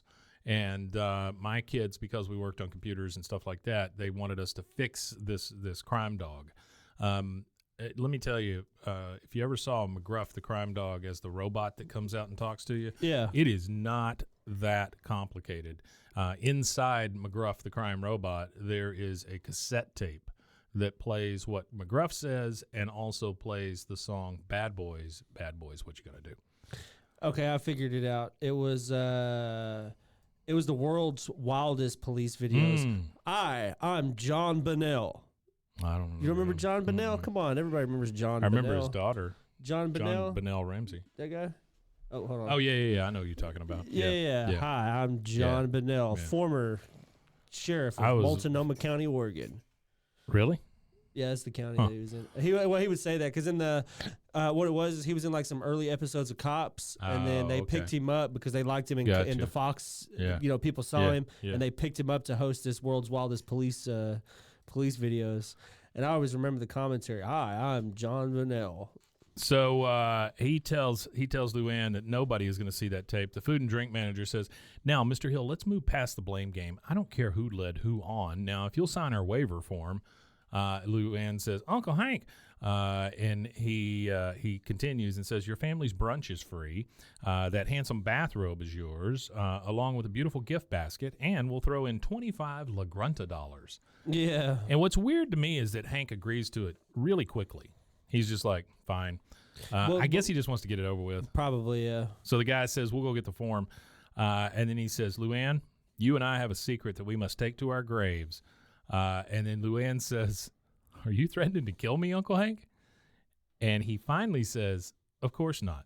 But there is a big ass pause right in the middle of that. I would literally, if that would happen to me at La Grunta, and if I was Hank and I was signing a document, I would literally have to have a lifetime of, but just like I could walk into La Grunta and there's a room, especially with my name. That the only thing that happens is it's cleaned, but it's my room. Yeah. and I could keep whatever and be whatever. But- like, no, they would. But Luanne picked up on the fact that Hank is like, you tell somebody, I'm going to kick your ass. I mean, that's what she are you picks up threatening to on. kill me, Hank? Yeah. Of course not. Yeah, but there's a big old pause, man. Big old pregnant pause. Well, he's just letting her know that if the secret gets out, there's going to be more than I'll one know who it is because because it ain't going to be me. Yeah. So we're back at the Hill House. We're at the breakfast table. Hank is still in his robe. Now we see Peggy's in a robe. She's in slippers. Bobby's in a La Grunta dolphin shirt, which he keeps on for the entire episode. Yeah, he does. Peggy says, you know, they're right. La Grunta is the greatest. They even have extra wide slippers for the full-footed woman. At fullfootedwoman.com. I'm sure that is an actual thing. If it's not, it will be. Bobby is taking stuff out of the gift basket. They're both looking at all this crap. Peggy says, oh, Luanne, honey, how could you afford all these things? Luanne says, how could I afford not to? She goes, no, Luanne, what I really meant was, and Hank says, I don't know how she could be so dang generous either. You didn't steal them, did you? You didn't, right? And then he walks off. Peggy says, honey, did you try the capers with your fruit pies? Talking to Bobby. He goes, yeah, that was a real disappointment. I'd rather not talk about it. So I'm not sure why he would I don't know. pair the two. That sounds disappointing. Yeah, he thinks a lot of stuff. Next thing we see is Hank getting a fishing pole out of the closet because he just wants to go and do something else. And Luanne comes up behind him in the hall and says, we're doing great. They don't suspect a thing. He goes, you see that? It's like it never happened. But Luanne, you can't mention it to me even, or it's like it did happen. You see? She goes, he's got a teacher. He said if we're not going to talk about it, nobody. Then nobody talks nobody. about it. That's Not right. you, not me. Yeah. That's right. End of conversation. So we are out on the lake with the boys fishing. We're in that boat that we speaking were of lake, did you see that in the crack news? to fish with. I don't know. It is What, not relevant lake? to anybody. Yeah, they're talking about creating a lake near Waco Creek, which would be by the old Floyd Casey. So they're talking about having a lake. Huh. That seems like an odd place for a lake, but all How right. would they do that when at this point, as of this recording, the lake is like just over 50% capacity? They're using water from some other from a different river that doesn't feed to that lake. I It's don't just think. from the hose, man. They just I'm turn the not sure hose how they're on doing for a it. week. Well, because there is a creek. We do have a creek that floods often, so they're gonna just funnel all that flood water that floods into a lake. But Flood water that floods. All right, so we are out on the lake with the boys in the boat. Like I said, it's the same boat that we were out feeding crack to fish with. yeah, crackfish. And Dale is holding up a couple of beer bottles, and he goes, ooh, La Grunta Microbrewery. Again, we get with the shut up, Dale. He goes, you can't say shut up. I haven't made fun of you going to the hotel yet. He goes, how long are you going to beat this into the ground? Hotel is history. I thought I could have a morning without hearing about the dolphin, but I guess not. So what's your damn dolphin joke? He goes, now you ruined it. Good. Then Bill sees that Hank hooks a fish. He's starting to get it in. He pulls it up. And Bill, of course, being Bill, says, oh, Hank's got one. I got hooksies. And he gets the... Yeah, who in the hell? I have never been fishing got with hooksies. grown men that say I got hooksies and pull off hooksies. the other fish for another grown man. You don't Well, touch another man's pole. It is a or a dolphin's, and you get Bill taking the fish off. We see that it's a big. It looks like a channel cat to me, like a catfish, and it comes off. It falls into Hank's lap, starts flopping around. Hank has PTSD, freaks out, and goes, "Oh, get it off!" And the fish finally flops back into the water. After another pregnant pause, Bill goes, "It was an ugly fish. I got a little scared too." So, trying to make Hank feel better, I guess. I guess so. We're back at the Hill House. This is at nighttime. Hank is sitting on the bed. Peggy is in the bathroom, and she is using one of those thermometers you stick in your ear to take her temperature. So she goes, 98.8 degrees. Well, you can have it your way, Mr. Egg. We can wait just as long as you. You're not dealing with a couple of hormone-crazed teenagers here. Come on! So they're still trying to have a baby? Because she is taking her temperature to see when she's ovulating. But does this ever get brought back up? It's a weird thing, right? Yeah, this is kind of weird. They were probably written out of order. Yeah, and maybe just so. Because I mean, animate at this, especially in the 90s. Oh yeah. maybe this so. this okay. So if you notice in this episode, okay, here you go. If you notice in this episode, Luanne's hair's Yeah. kind of short. Yeah. It's not full length like it is in a couple episodes. So this episode, I'm going to bet that the production of this episode was before its air date, and it was one of those ones that was kind of switched around a little bit. Yeah, I wonder Which if is there were which is problems. possible. I wonder if there were problems with this story, like getting it approved or something that caused it to be delayed. I don't know. Well, nah, I wouldn't say that because there's other episodes that we've watched. I remember we had a fan one time say, "Hey, your episodes are out of order," telling us they're out of order because they were out of order. I remember that, on yeah. the DVD. Yeah. The DVD had put them in the production order, not the order that they released in. Right. And the You get that production a order lot and the with shows like release this, is though. different. Yeah. So yeah, so that's probably what happened with this. It was probably that kind of a thing. So here. it just kind of caught me off guard because I'm thinking, well, that doesn't really ever happen again. And so we hear a knock on the door, and it is Bobby. And Hank says, "Okay, we're decent." Bobby comes in and says, "Turn down service. Here's your hotel mints," and starts putting little mints, which I'm assuming came out of the basket, on their pillows. Bobby is still in this dolphin shirt that he's very, very proud of at this point. Peggy says, "Bingo, it's time. Oh, yeah," which is the sexiest way to introduce yourself into a lovemaking position. She takes off her glasses, starts inching over to Hank. She pulls, she gets up onto the bed and starts like inching over, right? And that's what makes the bed start to squeak. When it squeaks, it sounds like a dolphin. Whatever that sound is, right? Yeah. That makes Hank scream. He pulls the covers up over himself like he's just frightened. Peggy immediately says, "Hank, what's wrong with you?" And then we hear another knock at the door, and it's Bobby outside, and he goes, "Are you guys going to eat those mints?" Which is wonderful. Which is a I just good like one, that. yeah. I like it a lot. Bobby will eat anything. So we're at the golf course now, and Luanne is bringing the drinks to the same three golfers that she did before, so these guys are obviously there all the time. The guy is saying, "It was a good day for it, too. Hey, all right, drink girl. Hey, the drink girl gets to take my putt for me." And she goes, "Oh, I don't know how." He goes, "It's easy." And you can see where this is going. You know, he walks her over to take his putt, starts putting his arms around her, gets behind her. He goes, "Here, I'll show you. Now relax the grip, keep your arms straight, shoulders back. Now flex those knees, bend your waist. Hey, you have good form." Pats her on the butt while she's doing that. Luanne is obviously very uncomfortable. Very uncomfortable. He's Yeah. sexually assaulting her. He really is. And she goes, "Sorry, I got to go." He goes, wait, the lesson's not over yet. I mean, we didn't pay for our drinks. She goes, "That's okay," and just squeals off in the golf cart. So she obviously has been made to feel very uncomfortable by this touching that was unwarranted and the quote-unquote golf lessons. Yeah. We're in the kitchen now. Luanne is looking in the fridge, and Bobby comes in, and he goes, "Coming through." Just like I'm sure he's done a million times, right? Because if he wants to go to the fridge, ain't nothing getting in Bobby's way. And he kind of touches her at the same time. She goes, "Don't touch me." He goes, "Oh, I'm sorry." She goes, "Oh, that's okay. You didn't do anything." He goes, "Is something wrong?" She says, "Oh, I shouldn't tell anyone." He goes, "Well, you didn't tell me. I figured it out." She says, "Oh, I guess." They have the most unique conversations, by the way, because they're both kind of idiots. Yeah, they're out of there. They're both a little different. She goes, "Bobby, some of the men on the golf course got fresh with me." He goes, "Did they use any swear words?" "Well, that doesn't count, Bobby. Who gives a shit?" Yeah. She goes, "No, it was more physical." And then in comes Hank. He says, "Did you report them?" She goes, "Well, no, then everyone would know. Besides, I shouldn't have taken the putt in the first place. That was unprofessional." He goes, "Luanne, that's crazy." She goes, "Well, you didn't tell anyone when you were." And he goes, "Luanne, please." She goes, "You see, it's better just to put these things behind you. If you can make it work, so can I." He goes, "Well, wait a minute." And she starts leaving the room. She goes, "Sorry, can't talk about it." And then Bobby pops up with, "Well, now I'm not so sure I want to be a golf drink girl." Now we are at the next day. We're at breakfast. Bobby is still in the same damn dolphin shirt. So this is at least 2 days, maybe 3, that he's been in this shirt.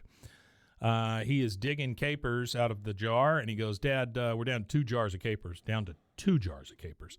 That's getting tragic. Hank says, "Well, we can't get any more." He goes, "What? What does that mean? How hard can it be?" He goes, "You don't want to know." Peggy says, "What are you doing, Luanne?" Because Luanne comes in. She's in a dumpy clothes that are obviously too big for her. Everything seems to be brown. Yeah. She's got these glasses that keep falling down her face that are square. She goes, "Looking pretty in public is just asking for trouble, so I borrowed some of your clothes." My only issue with this is, and I understand where Luanne's going with this, right? She's trying to cloak her body so that people won't touch her without her knowing. But the glasses, I'm assuming Peggy's prescription is a pretty good prescription. Peggy can't see real well. She probably can't see shit. That's what I'm saying. So she's probably looking like drunk goggles. So she's probably getting a headache. If you wear someone else's glasses for too long, you'll get a headache for sure. You're not seeing right. You're looking through fractured lenses that are supposed to be for someone else's eyes. Bobby pops up, and he's still in the caper conversation. Yeah, he's worried about capers. So I'm just saying there's 2 jars I'm going to get me through the weekend. And Hank just goes, no. Peggy says, and this is after they both leave, she goes, all right, Hank, I'm nobody's fool. What exactly is going on? Hank gets up and closes the pocket door. Do you ever have a pocket door in your house? I don't know what a pocket door is. So a pocket door is a door that slides into the wall, and then you slide it open to close. No, we don't have none of those. Yeah, I had one of those in our house when I was growing up. The door slides into the wall, basically, and then you can slide it back out. But he slides closed the pocket door so nobody will listen. He goes, it was a dolphin. He attacked me. She goes, I see. He goes, no, it was more than that. Remember the movie on Lifetime? You know what Gregory Harrison did to Valerie Bertinelli? She goes, oh, my God. Oh, I never. Well, actually, I've had a dog hump my leg. Oh, it doesn't feel good, does it? He says, no. He also says, I thought ignoring it would make it better, but it just made it worse for everyone. And, I've never said this about anything, but it feels good to talk about it, which is a very funny joke for Hank. By the way, let me cover this Gregory Harrison Valerie Bertinelli reference here. Yeah, go ahead. The answer on IMDb says that it's the movie In a Child's Name, which came out in 1991. IMDb rating of 7.7 out of 10. It is classified as a biography drama thriller. It says it's a true story about a woman who fights her brother-in-law's parents for custody of her deceased sister's baby upon learning that her brother-in-law murdered her sister. So it sounds very much like a Lifetime movie to me. However, I could not find Gregory Harrison on the cast list. But that seems to be the answer that everybody goes with for some reason. Now, Valerie Bertinelli, you know what she was on, right? You know the reference to Valerie Bertinelli? No, I don't. I don't know who that is. She was in a show called One Day at a Time, which was a Norman Lear show. Okay. Came out about the same time as, Happy Days was popular and all that stuff. She was also married to Eddie Van Halen. So that is her kind of claim to fame, those two things.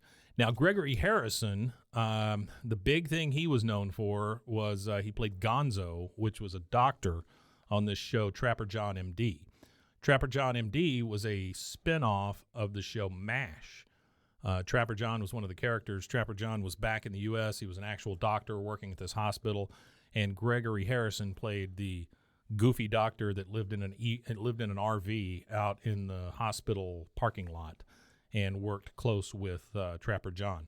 Now, Trapper John was played by Parnell Roberts, who was on Bonanza for a very long time. He was one of the kids from I know Bonanza. Yeah. Now, the one time I did see Valerie Bertinelli and Gregory Harrison together was when they were on the show Battle of the Network Stars 7. This aired November 2nd of 1979 and teamed up Valerie Bertinelli, Gregory Harrison, Catherine Lee Scott, Alan Williams, Judy Norton-Taylor, Ed Asner, Jan Smithers, and Howard Hessman. And this was on CBS. Do you know anything about Battle of the Network Stars? I don't know about that either, no. Okay. So Battle of the Network Stars started, I think, in like 78 or something. It was on TV. And what it lists it as television stars and contestants of 3 major networks, ABC, NBC, and CBS, so before Fox, battle each other in a variety of games, including tug-of-war and obstacle course. Howard Cosell originally hosted that. Didn't they make fun of that once on that 70s show? Yeah, I'm sure they did. Battle of the Network Stars was cheap programming where you could put stars against each other, like doing tug-of-war or running an obstacle course or something like that. And it was fine. It was fine television programming at the time. You'd have Mork on there or whatever. Yeah, Mork and Mindy. Yeah. You'd have people of the time, from network shows. They would show up and they would try to beat each other at this obstacle course is all it was. Oh, so it would just be their characters from the show? No. It'd be them as real people. Oh, them as real people. Yeah. Okay. But it was... it's been rebooted 3 or 4 times too. I think the last one was something like 2002 or something. I mean, it's been they've tried it several times because it's super cheap. Yeah. to do a show like this. Doesn't take much, yeah. Yeah, it doesn't take a lot of resources, and plus you get names that are out there. So he says, it's like that time when Gregory Harrison, he did that thing to Valerie Bertinelli. That's when Peggy says, "Oh my God, I've had a dog hump my leg." He says, "Well, it feels good to talk about it." She goes, "That's good, Hank. Come on, just let it all out. It is so horrible. I mean, that creature swimming at you with that hungry look, waving his, does he even have a?" Hank says, "It's a mammal, Peggy." She goes, "Oh, well, then of course he would. I'm sorry. He is a mammal and would have mammalian organs, roughly in proportion to body size, I'm guessing." He goes, "That's enough talking about this for now." She goes, "Whatever feels best. This is this is also disorienting. Yeah. It's hard not to did he know where to go?" And he's just like, "Peggy." She just can't get enough of this dolphin trying to hump you talk. Yeah, she's fixated on it for sure. So now that's a very unique experience. It is crazy. To go through. Yeah, like, it's crazy. I feel bad for Hank. But again, this is kind of more evidence of Peggy is a terrible person, because what she's concerned with is, what did its thing look like? Did it know where to put it? And how scary was it to see its thing? Yeah. So we're in the alley now with the guys, and Hank is just unloading this information. He goes, "I don't know what I'm going to do, but it starts with not lying about what happened. It's the dolphin who ought to be ashamed of himself." Giant pregnant pause, and then all the guys just bust out laughing. They're just laughing and laughing until Bill cycles into crying again. He says, "It happened to me. The same thing happened to me 6 years ago and 4 years ago." Holy shit, Bill. 6 years and 4 years ago. Everybody says, "What?" He goes, "Oh, yeah, I saved up the 150 and I was going to live it up. I was going to live it up like the big boys, swimming with the dolphins. It was going to turn my life around and give me my confidence back." And Hank says, "Well, what did you do about it?" He goes, "Those hotel guys bought me off with this T-shirt." The difference between what Hank got and what Bill got out of these two experiences is breathtaking. Because Bill ended up with a wife beater T-shirt. That's all. It's only, it doesn't even say La Grunta on it or anything. He's just got a wife beater. And he goes, "It made me feel cheap and used, but it breathes nice." Hank says, "All right, well, there's one thing I can do. Quit drinking that hotel beer. I'm going to take it back." Yeah. He takes the beer from the guys, and then we get this montage of Hank picking up all the La Grunta stuff. He's finally pissed off with them. He's going to take it back and give it back to them. He takes the capers and the T-shirt right off of Bobby. He takes a very slobbery ball out of Lady Bird's mouth. And then we see him packing all this stuff up in the bedroom, and Peggy is standing there. She's still got the damn robe on. She goes, "Good for you, Hank Hill. You throw those 30 pieces of silver right back at him." And then she kicks the slippers for the full-footed lady right under the bed. Yeah. He She goes, don't want them going anywhere. She likes them bad boys. It's hard to get skis for her feet. He goes, "The slippers too, Peggy." She goes, "Oh, a pair of slippers isn't going to give you your dignity back. You were humped by a dolphin." Yeah. He says, "Come on, Peggy." She finally reluctantly hands him her shoes. He drives to La Grunta, which seems like he's driving very fast. He's at the La Grunta dolphin pool, or a what? Dolphin-aquarium? A dolphinarium. Dolphinarium. And there's the trainer there, and he's like, "Yes, that's so true. You're so wise." He's playing basketball with Duke, right? He's just throwing a ball. Just throwing the ball. Duke knocks it into the thing. Yeah. Hank walks up and throws all the crap down and goes, "There, take it all back. I don't want your payoff." He dumps all the stuff on the ground. He goes, "What do you want? Money? Publicity? I want to see that no one has to go through what I went through except for a female dolphin." That's a good joke. That is a good joke. Yeah. The trainer says, "You signed the agreement. Our lawyers will do what it takes to protect the good name of La Grunta." And then Hank kind of storms off. The trainer is back. He looks at Duke, and there's something weird going on between the trainer and Duke. He goes, "Why must you speak through other guys like him? Why is it never me?" And then the ball hits him right in the face because Duke just goes, "Tonk." There you go. Yeah. Throws a ball at his face. Hank storms out, and he hears the golfers trying to manhandle Luanne again. And the guy says, "Here you go, darling. Hey, what's this? Who are you? Parking guy?" "I'm not." So Hank hears it, and he storms over to where they are playing golf. Yeah. The guy says, hey, who's this? Who are you, the parking guy? Okay, I'm not handicapped. Okay, well, we're building a lot of evidence about this guy being a douchebag. Yeah, he seems like a little turd. Luanne is still in those dumpy Peggy clothes. He has heard her being mistreated.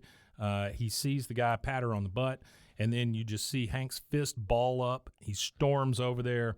He looks at the guys, and he storms over, grabs that golfer by the seat of his pants and by his collar. And throws him in the pool. He then takes him and throws him into the damn pool. The Duke Dickin' Down pool. Yep. And the other golfers just get in their cart and speed away. Luanne says, go ahead, run, because I'm through running away from you. From now on, I'm going to dress any way I want, and you're just going to have to deal with it. While she's saying this, she's taking her clothes off in the middle of the golf course, and then the other golfers are back there just going, yes, all right, great. All right, but they're applauding the fact that she's taking her clothes off. Yeah, they don't care what she's got to say. Pretty crappy. Unfortunately. Hank throws the guy in the pool. He goes, you think you can touch anyone, anywhere you want? That's okay, because no one says it's not. And then he throws him in the pool. The guy's like, okay, you throw me in the pool. Good job. I don't care. I was going for a swim anyway. You hear the squeaking. He goes, a lot of people pay a lot of money to swim in here, so you gave it to me for free. Hank gives Duke a fish. Duke rolls over. Hank rubs him on the belly till he's pink. And then he takes off for the guy. The guy's like, hey, I owe you one. Maybe I'll buy you a beer. Hey, hey. And then you don't see it, but you hear the commotion of this guy. He's fixing to be humped by a dolphin. Yep. See how he likes it. Yeah. Not a fan. Now, I need to ask y'all a question. Please don't. I'm just kidding. Did Hank do the right thing here? To teach that guy a lesson about sexual harassment. Yeah. Yeah, he did. Okay. Yes. Tit easily. Tit for tat, eye for an eye. Yeah. Because Luanne's not. Sorry, I didn't rhyme goes. talk over you. Yeah. No, you're good. But the dolphin. Yeah, I mean the dolphin then abusing him. I mean in a much worse way. Yeah. And probably more psychologically damaging, I would imagine, than I would think so. maybe, I don't know. I'm not trying to. I don't want to make any kind of comparison. You're not trying to fish shame. But also, because Luanne's not the first woman he's done that to. Oh no, he that's probably true. does it all the That's time. True. Also, because it was done to an actual member now, they'll actually probably get rid of him. Yes. Yeah. So, so I'm in full agreement. I don't think it was wrong at all. I think it was justified. Not only just in a small bit. I think it was largely justified. Okay. I agree that it's justified. I just don't know that it's the right thing to do, to throw a man in a pool so that he'll be raped by a dolphin, to show him what it feels like to sexually harass a woman. I mean, the right thing to do, probably not. But Say it again. Is it right? Probably not, but I don't care. But is it rape? Right and just are two different things, right? So it is just, I think. Is it rape? I don't know about rape. If the animal can't ask you yes or no, is it rape? Yes, it is. Okay. Yes, I believe it is. Because if the inverse, if the animal can't say no or yes, it right. still is. You're raping a dolphin. I got you. Yeah, you don't want that either. All right, now that we've said the R word 3 or 4 times, but the let's inverse try to move on. is the dolphin exploiting this man, right? Yeah, it's still the R word. It's still not good. Census. Yeah, it's still not good. Okay. So the guy obviously gets humped by the dolphin, and the funniest thing to me about that whole scene is there's a kid there just taking pictures of it the whole time, like a little kid. So the next thing we see is we've got a big crane truck. It's crazy what passes the censorships for TVs. The kid is taking the pictures of this, and what that implies is it's crazy that 90s TV let this fly. That kid's a serial killer. Right that minute, that's his inception as a serial killer. Years of therapy. The next thing we see is they've got a big crane truck, and they're lifting Duke out of the water. They're taking it back to the sea. Yeah. Which is the way it ought to be anyway. Especially after finding out what we just found out about dolphins living in confined spaces. So the trainer is on a microphone. He goes, let's all wish Duke good luck as he begins his return to the ocean. Goodbye, Duke. I mean, he's torn up. This dude is torn up. It's dark, but I'm gonna just briefly say this real quick.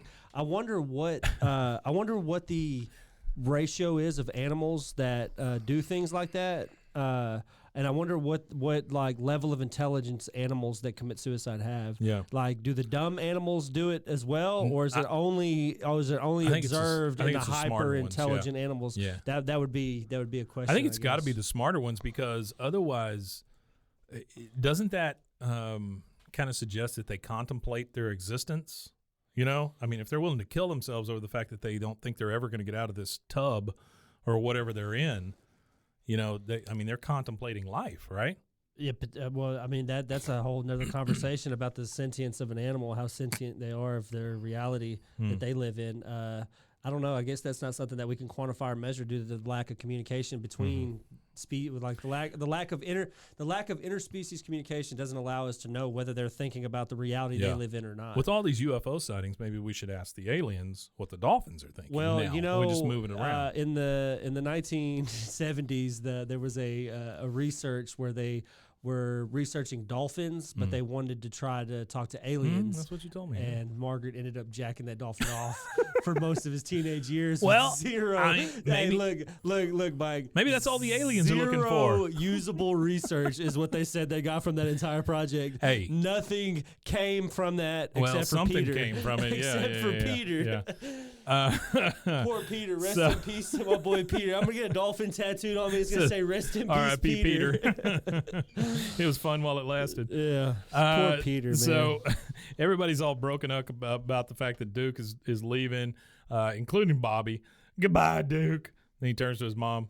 I love you. Mom, can I have a T-shirt? And so they go off to buy a T-shirt. Yeah. Hank and Luanne and Peggy and Bobby were all watching this as it happened. Again, Peggy and Bobby go off to buy a T-shirt. Luanne and Hank are left there. Luanne says, "Thank you, Uncle Hank." He goes, "You're welcome, Luanne." And then she says, "Can I send the video to When Animals Attack now?" "I don't think so." She goes, "We could split the money." He goes, "That's not necessary." She goes, "I can have it all." He goes, "Luanne, give me the tape." She goes, "I already sent it in. I thought you'd say yes." And that's it. We go to credits. That's good. That's funny. So at some point, there may be a loose episode of When Animals Attack out there in the Hill universe that shows Hank Hill getting molested by a dolphin. Yeah, somewhere. So we get our credits, and then after credits, we just hear Hank say, "I never get brunch." I never get brunch. And that is it, gentlemen. And that's it. It is over. Good one. Yeah, it was a good episode. one. I think that was probably a pretty long one, so I apologize to you guys. But a funny AI-generated one-liner from Hank. Yeah. "I don't know what's wrong with you, but I bet it's hard to pronounce." That is pretty That's good. a good Yeah, one. I like that. Yeah. I like that. All right, tell them one more time where they can find us if they desire to do so. If you desire to find us, you can find us at Linktree. That's linktr.ee/BWAAAKOTH.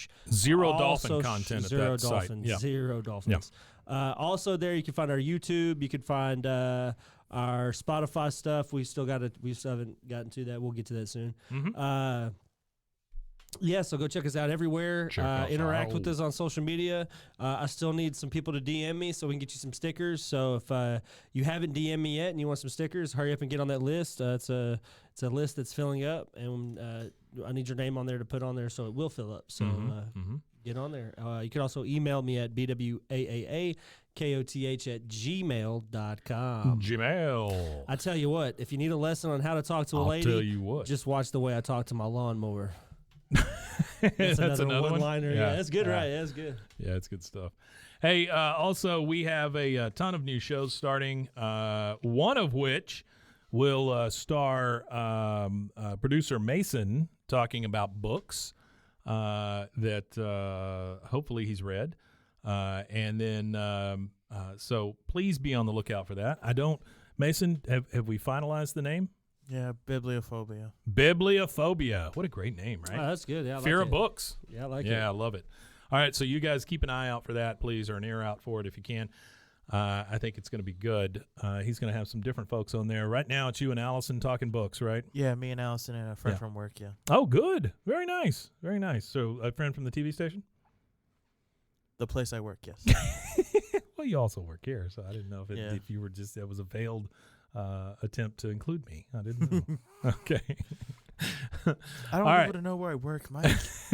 So, no. I just meant that you work in TV. I'm not trying to tell them where you work. So we also, we have a ton of other shows at roguemedianetwork.com. Please check us out there. Anything else you want to add, Rusty, before we get the hell out of here like that dolphin? That's it? No, that's it. All right. Yeah, that's it. Wematanya. Wematanya to you guys as well, and thanks for joining us. We appreciate it.